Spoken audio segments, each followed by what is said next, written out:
Hello and welcome back to Cooking the Books with me, Gilly Smith, the podcast which takes us through 4 food moments from the books of our favourite food writers. It's about all of life through the prism of food. And this week I'm with Prue Leith to talk about her new book, Bliss on Toast, which zhuzhes up the simplest of pleasures into the most delicious meals. The rule about leftovers is use them quickly while they're fresh and delicious. And you know, we all say that dinner party food tastes better when it's cold and you're doing the washing up and you start eating what's left in the pan. It always tastes better. Her journey in food makes her look like a gourmet version of the Bisto kid, sniffing her way from her Michelin-starred restaurant in London's starched 60s, through taking on the catering at British Rail, to Leith's School of Food and Wine, and then after 12 cookbooks to Bake Off. Oh, and she's written 7 novels. I asked her to put her novelist hat on and take me back to the Paris of the late 50s, where she was an au pair, and asked that young woman what she thinks of her latest book. That's a very good question. First of all, I think she'd been absolutely astonished because at the time, all I wanted to do was be a restaurateur. It hadn't occurred to me at the time that I would want to write cookery books. I had always written stuff, but not about food.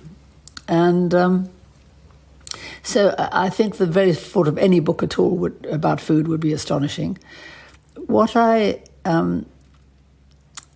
think I would have, even in those days, would have welcomed is the idea of really simple food, beautifully treated. Because right at the start, what got me into the idea that food was important was in France when I was au pair.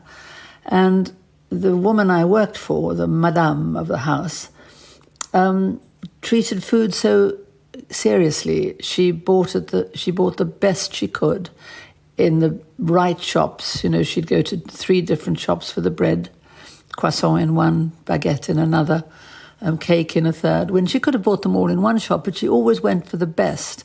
And then when she cooked it, she was very careful about it, and she cooked with a great deal of attention and love and simplicity.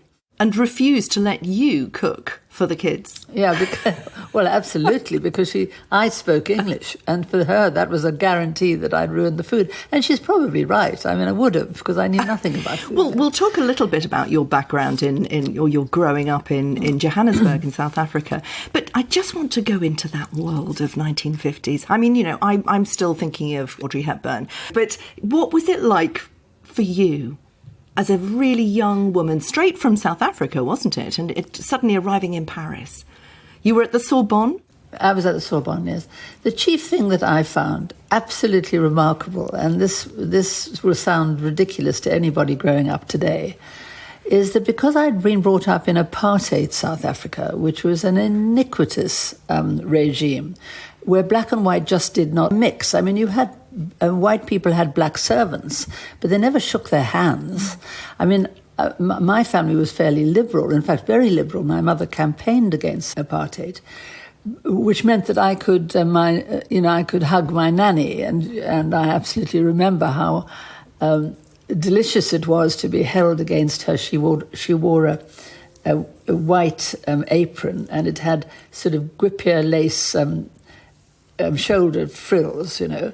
And I loved it if I could snuggle into her neck. But if I got the starchy frills, it was really scratchy. So I remember being hugged and kissed by my black nanny. Yeah. And kissing her. But it also meant that you weren't able to cook. Your black servants and your black cooks did all the cooking for you. Did you go into the kitchen with them? Hardly ever. I remember once going in to try to make jam tarts, and the cook, who's a wonderful cook actually, I had no idea he was such a good cook. I just ate beautiful food all the time, but I never thought there was any skill involved with it. Nobody ever said, Charlie has been trained as a French chef in a posh restaurant. Yeah. He just, lovely food came on the table, and I just took it for granted. And when I was making jam tarts, Charlie never corrected me or said, look, that's not how to roll the pastry, or this is what you do. He just went around clearing up after me, and I just accepted that. I mean, it's just awful. So the point about Paris, when I got to Paris, there was this sudden amazing freedom. I mean, I would be sitting in I remember the first time this happened, I was sitting in the Boule Mich, the Boulevard Saint-Michel, which is full of students because it's on the left bank, and lots of cafes on the street. And I was sitting with a friend, a girl, actually a South African girl that I'd met there. And suddenly these two Algerian guys came and slid into the other two tables and started chatting us up. And I was sort of both a little bit frightened because I'd never had any social interaction with a black young man. And I remember my astonishment that we'd just come out of a lecture about Sartre. Yeah. So there we were discussing existentialism with a young black guy, or two young black guys. And I it sounds the most racist thing to say, but I was brought up although my mother and father would never have said this, because they were very liberal, and my mother, she was an actress, and she campaigned to get to be allowed to have black people into her audiences, which wasn't allowed. I mean, it was an explosion into a kind of a technicolor version of life, wasn't it, in Paris? Yes, it was. And then music. I mean, you see, my family weren't musical at all, and so I never heard Mozart. I couldn't believe it. It was like sort of an angel came down from heaven. It was astonishing. I went to hear Edith Piaf live. She was very old in that. She was a tiny little figure, because we were right up in the gods, the cheap student seats, and she was about half a mile away down on the stage, this tiny figure.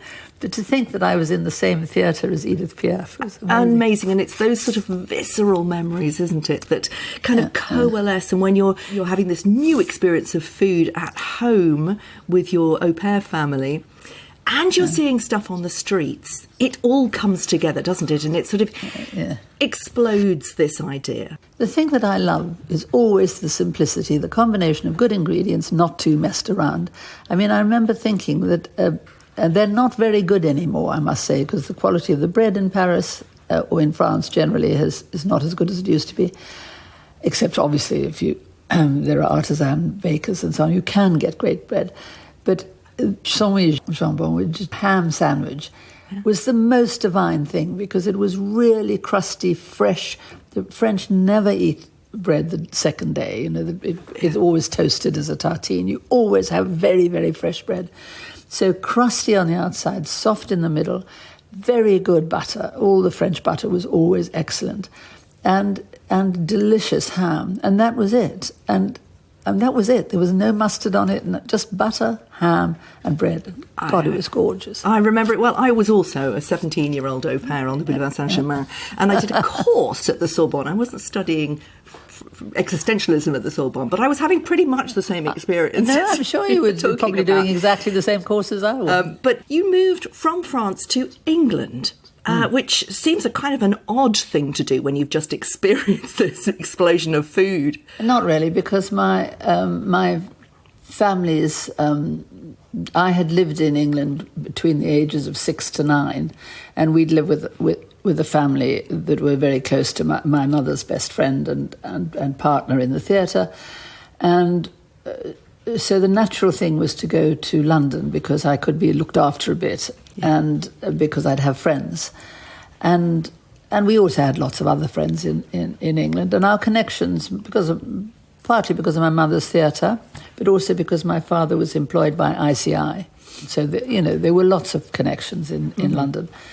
And so that was the natural place to go. And I came to London mainly because I could stay with them. And I could live for free, which I couldn't do in Paris.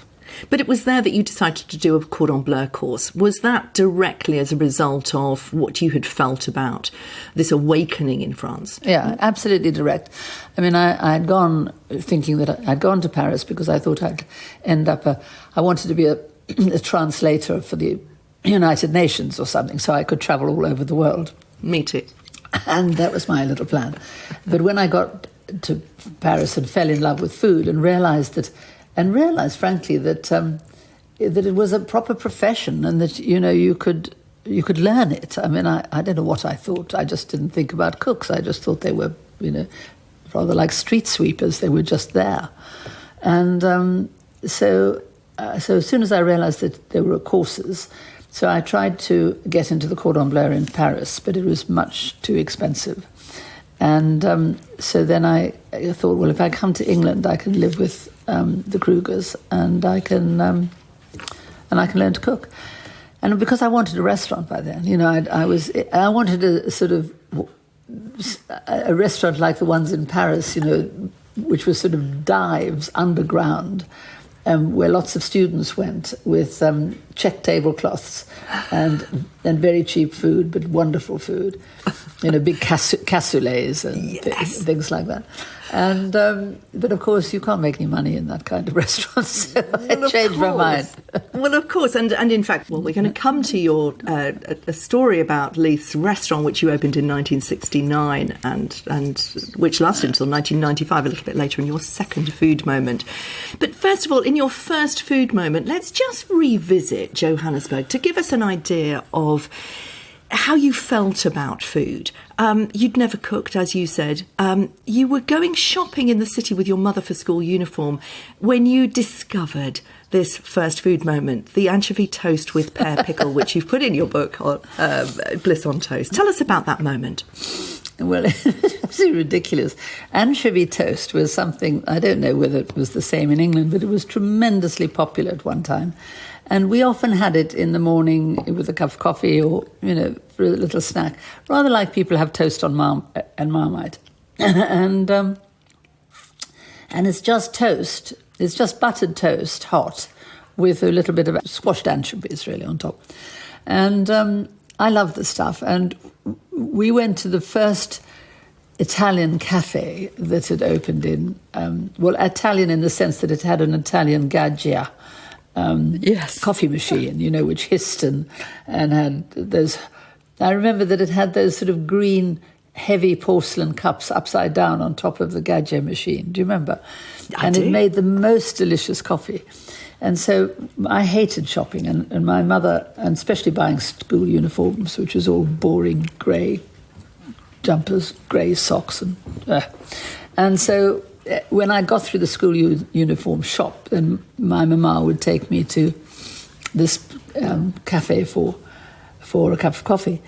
And actually, I usually had sort of chocolate malted milk or something, but it was like a sort of cross between an American milk bar and an Italian coffee place. And we would have anchovy toast. And I was sitting there between my mum and a total stranger on my right. And he was eating anchovy toast, and his plate of anchovy toast was on my right. And I was talking to my mum, and I absent-mindedly picked up a piece of his toast and I got it into my mouth, about halfway down my throat, but I was still holding it when I realised what I'd done. And I pulled it out again and turned to him and said, "I'm so sorry," I said, offering it to him, give it back to him, or having breathed all over it. And he said very dryly, "I think you should keep it now." And free. By that time, you must have experienced that wonderful sort of taste of anchovies. I mean, South Africa's always been a wonderful place for food. It certainly is now. Yeah. I mean, was that your experience? Were you every day having amazing food?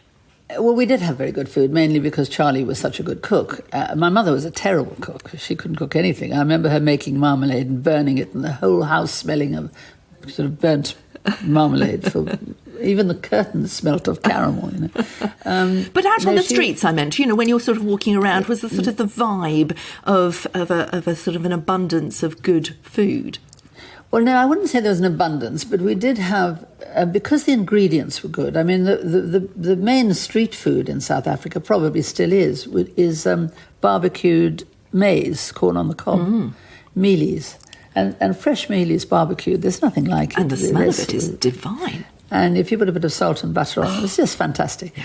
So and then we were quite influenced by the Americans. I remember we had, there was a drive-in, it was called the Doll's House, and it was a drive-in cafe with servitors on roller skates, and they were fantastically quick at bringing you if we went to the movies or we're out on a treat of any kind, we always begged to go to the Dollar's House. And they made wonderful burgers with really good meat. And I remember first time I'd ever seen cherry tomatoes. They would put in the box a cherry tomato and a lettuce leaf or something, plus a really good burger. And we would eat, and I'd always want really disgusting things like brown cow. Brown cow is 50% Coca-Cola and 50% milk. Or milkshake, I think. Anyway, I adored this. And I always wanted a big one, and my parents gave me a small one. They thought this immodest American business of having huge buckets of drink was vulgar. So I never got a double one. Very, very different to the feeling on the streets of London. When you first came to London in 1960, was it? What did you think of the food on the street there? Well, I was quite interested that people ate roasted chestnuts, which I thought were the most boring things ever. I still don't think much of them. They smell lovely, but they were so difficult to eat and too hot to hold, and then didn't taste great. The street food wasn't particularly good when I came to London, but none of the food was. Hotel food, smart hotel food was so boring. Every single hotel, all the posh restaurants were in hotels. There were very few owner-run, independent restaurants in the smart end of town of London, and so, or the smart end of eating, the gastronomic end. There was just nothing. They were all in hotels, and they were very, they were white tablecloths down to the ground, beautifully starched linen, and very smart waiters. Most of them who were really snobbish, and if you were a student or young, they looked down their noses at you if you ordered the house wine, for example, or if you came in with a backpack, you practically weren't allowed in, So they were really snobbish, and the food was awful. Yeah. It was very often, it was sort of post-war still. It was still as if it was austerity, because, we're talking about 1959, 60, they would still be, they would be doing escoffier, but on the cheap, without the, Escoffier could do amazingly elaborate and complicated dishes because he had very cheap labour. By 1960, the cheap labour had gone, but the big machines hadn't yet arrived. So, for example, Escoffier would push a sauce or a soup through a muslin cloth, and it would take two commis chefs, one squeezing one end and one twisting the other, to push the liquid through a cloth or a very fine sieve, but by hand. Whereas now, of course, you put it in a liquidizer and just blend it until it's as smooth and shiny as you want. Yeah. So we didn't have the machines, but they still had the aspiration. So they had all these dishes which were not well made, and they were often cooked the day before, and you got meat that had been cooked the day before and then sliced and heated up in gravy. There was this thing that I always called sauce industrielle, which was basically brown gravy. And it went on everything. It went on the pheasant, it went on the roast beef, it was the gravy for anything. Yeah. And so it wasn't until the Nouvelle Cuisine revolution that British cooking started to improve. That was the 1980s, but by that time... Or 70s, 1970s. Yes, it sort of started, but 1980s it really changed London's food scene. Yeah. But you started in 1969 with Leiths restaurant. I mean, that must have been a huge influence in the food scene at that time. Can you remember what it was like? Yes, I can. I mean, I think that my main feeling about the food at that time was that food in people's houses, especially smart houses, country houses, was still very good because it relied on, pheasants from the shoot and the local venison and the beef came off, even if you weren't a sort of estate owner, if you just lived in the country, the meat would come from the local farm, and it would all be grass-fed beef and really good lamb and so on. There was none of the sort of factory-produced food. So the ingredients were good. And so cooking, really, I mean, I think we owe a lot to the Cordon Bleu school, because the Cordon Bleu had always been teaching the servants of the rich how to cook. And that filtered down to everybody who was aspirational. All the middle classes wanted to go to the Cordon Bleu to learn how to cook. And I went to the Cordon Bleu. And so when I opened my restaurant, what I wanted was the kind of straightforward, quite simple, but French-based in the sense of French techniques and French respect for, not if they made a sauce, there was never a lot of flour in it. It would be more like whisking butter in it to, beurre monté kind of. So that's what you were trying to bring to Leiths. Yeah, it was country house cooking is what I felt I was doing. And when I went and did a week in Hong Kong in the 80s, it was called Leiths at the Mandarin Hotel, and Leiths at the Mandarin was my restaurant chef and me and a few others went and did what we did there, and what we called it English country house cooking, because that's what we did. Yeah. Pretty simple. I mean, it's interesting because you've used the word aspiration a couple of times now. The French cooking that you discovered as a teenager is not about aspiration. It is about a story of France that goes back hundreds of years.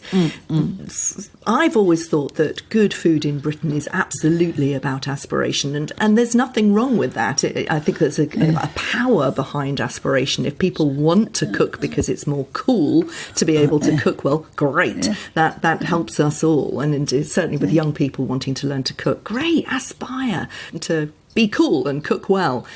But actually, your second food moment is not aspirational at all. It's from a staff lunch at Leiths, and it's mozzarella and carrozza. It's a very basic, very simple, very unstatusy food moment. Tell us about how that fits into this Michelin-starred restaurant that you ran for so many years at such an important time in British food history. We never did mozzarella and carrozza at Leiths restaurant. I don't know why, because it would have been a great... Well, exactly.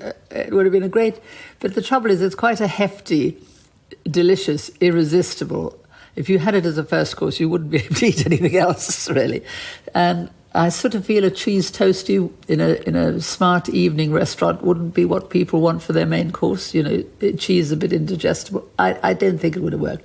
But it never occurred to me anyway. And the reason I put that in as my moment was because...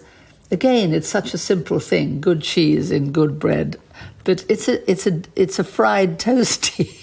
That's all it is. And we put it on the front of Bliss on Toast, my new cookbook, because I asked everybody to look at all the pictures. There's 75 pictures of things on toast or in toast, as this is, and just tell me which one made their mouth water the most. And it was absolutely unanimous, the cheese toastie. So mozzarella and carrozza. I thought that people would choose a really colourful, beautiful, stacked, sort of open sandwich kind of toast that would be wonderfully colourful and fresh-looking and delicious. No, what they wanted was cheese toastie. Well, it's nostalgia, isn't it? I mean, and that's the way to kind of promote food or to talk about food. It's through the memories. Isn't it? And we call it, it's called mozzarella and carrozza because the best ones are made with really good mozzarella. And it's an Italian street food, if you like. And that has been going on for centuries. I mean, that's not a new invention. And you're quite right that the French and the Italians, in fact, the Europeans generally, look to their history and their mums cooking and their grannies cooking and far more than the British do. And I'd never thought of it, but you're right. British cooking... And another good thing about the aspirational side is that as people become more interested in the environment and in the right thing to do, if you like, a lot of it is idealistic. They want to buy organic vegetables from the local market, not only because they are fresher and taste better or they think they are more nutritional or something, it's also because they think it's right. That they're supporting farmers and that they're not raping the planet. Absolutely. And your third food moment is very much about something that is hugely important to saving the planet, which is using leftovers. In fact, a lot of the book really is about using leftovers, isn't it? And I found it very interesting and quite a bit upsetting, really, that you got a little bit of backlash on Twitter when you were on Saturday Kitchen recently, because people wanted more. They wanted more Prue. They wanted more pizzazz, whereas you're actually talking about leftovers. The figs, blue cheese, thyme and honey on bloomer. Oh, my goodness. But actually, what you're talking about is use what's in the fridge and do something delicious with it. It's incredibly important not to waste, isn't it? Well, it is, and I can't bear wasting anything. And I think the rule about leftovers is use them quickly while they're fresh and delicious. And we all say that dinner party food tastes better when it's cold and you're doing the washing up and you start eating what's left in the pan. It always tastes better. Leftovers seem to be more delicious than the first time round, but only if they're really fresh. And so I'd say you have to use leftovers straight away. And I'm just too mean and too Scottish in origin to ever throw anything away. So that's really how Bliss on Toast started, because we were in lockdown. I was cooking for far too many people, because although there was only me and John, I find it really difficult to cook for two. I mean, if you're going to cook something, so I was always make more, and then I would be freezing it for later, freezing half of it. But then I started thinking, well, I'll just keep it and put it on toast. And I actually do believe that almost everything tastes better on toast than it did before it went on the toast, without the toast. You've been very involved in campaigning for better food in schools and cooking skills. I mean, it seems to me that these very, very simple recipes and this idea of always just looking in the back of the fridge, just being inventive, being creative with what you've got. Put it on some toast. It's fun. It's fun and it's easy and it's cheap. How do you take that idea into schools, which is so much about, if they are having cooking lessons, it's all about components. It's about proteins and carbohydrates and making it so boring. I know, it's crazy because... they do have a curriculum, they do have to get through all these things, but you can do it. If you think of something on toast, that is exactly what it is. It's not a mozzarella in carrozza, I have to say. That is not a balanced meal. But if you have a nice treat. If you have the carbohydrate in the bottom in the sense of a piece of focaccia or something, and then you have your sort of veg and avocado and salady stuff, and then some kind of protein, salmon or meat or fish or anything on top, and then a little drizzle of dressing of some kind. That's an extremely balanced and healthy meal, and it looks good and it's easy to assemble. And I didn't know about any grief I got on Twitter, because I try not to have anything to do with Twitter. But it is interesting, isn't it? It's still that sort of expectation that people like you should only be talking about great food, status food, or fabulous bakes on, Bake Off, or it's got to be a sort of extraordinary food, where it's actually the ordinary food, everyday food that we all need to know how to put together. Well, yes, but the thing about Bliss on Toast is that some of it is dinner party food. I don't think dinner parties are like they used to be. I find a formal dinner party quite a stressful thing. You've got to get the house looking perfect and all the table laying and the wines right and everything else. That sort of stuff for the younger generation is we might do it once in a blue moon, but what's wrong with sort of sharing platters of something absolutely delicious? And it looks good, and you can, it's easy to assemble, and, your friends can help you, and you put your Absolutely. Bliss on Toast together. It's a lot more fun. Well, exactly. But which would you prefer? One of those dinner party Bliss on Toasts, or your bubble and squeak with hollandaise on fried bread, which is your fourth food moment?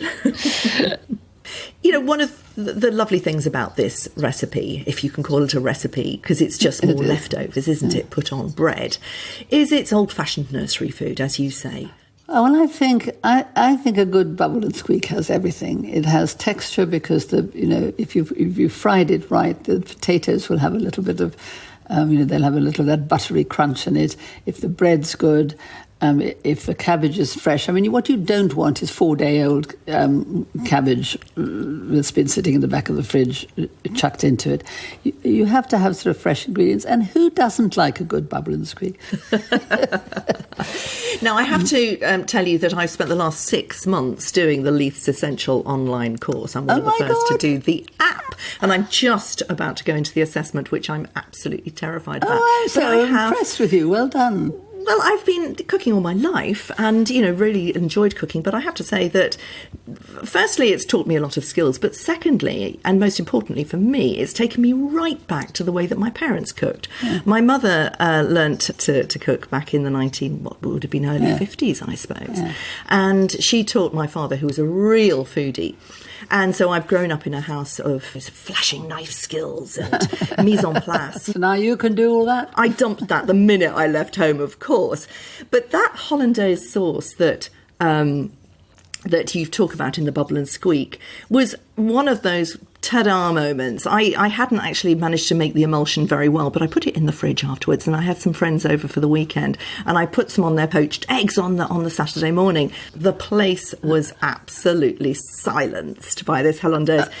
The Leiths course is really all about skills, isn't it? Why are skills so important? Why is the Leiths School of Food and Wine still something so important? Well, I think most people who can't cook think they can't cook because they see chefs showing off on telly and they just think, I'll never be able to do that.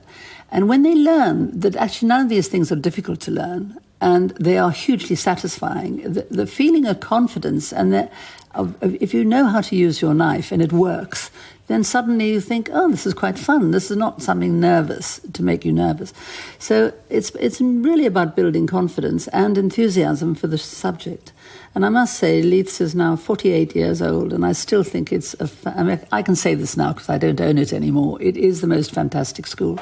And I never believed we could go into online teaching and it be such a success. But actually it's a perfect medium because you can get a tutor who tells you exactly what you're doing right and wrong, and it just works. So I'm glad you're doing it. Thank you. You're in your 80s now, Prue. You feel like you've got more energy than you've ever had. What are your plans for the rest of this decade? Oh, the rest of the decade, I don't know. I'll probably be under the sod for most of the rest of the decade. But for the next year, I'm doing a one-woman show, which is just suits my ego. I can go and show off to lots of people in the theatre. And so I'm doing a one-woman show next spring all over Britain, just talking and chatting and answering questions, and a little bit of film and old, stuff going on behind me. And then I'm doing that in America in the autumn, and in between I'm doing Bake Off, of course, and also the Great American Baking Show, which is the same thing, only with American contestants. So next year will be a very busy year. And, I'll probably write another cookbook, and I don't know what I'll do. But I shall certainly have fun. And, no. You talk about my energy. I mean, that's just a matter of luck, I'm very sort of forward-thinking, and I never look back and scratch my head and say that was a disaster. I just think, well, what will I do next? Thanks for listening. You can follow me on Instagram. I'm at FoodGillySmith, where you can keep up with my adventures in cookery with Leiths online. Check the show notes and on Instagram for full details of how to get cooking books discounts on that Leiths cookery course. And I'll see you next week.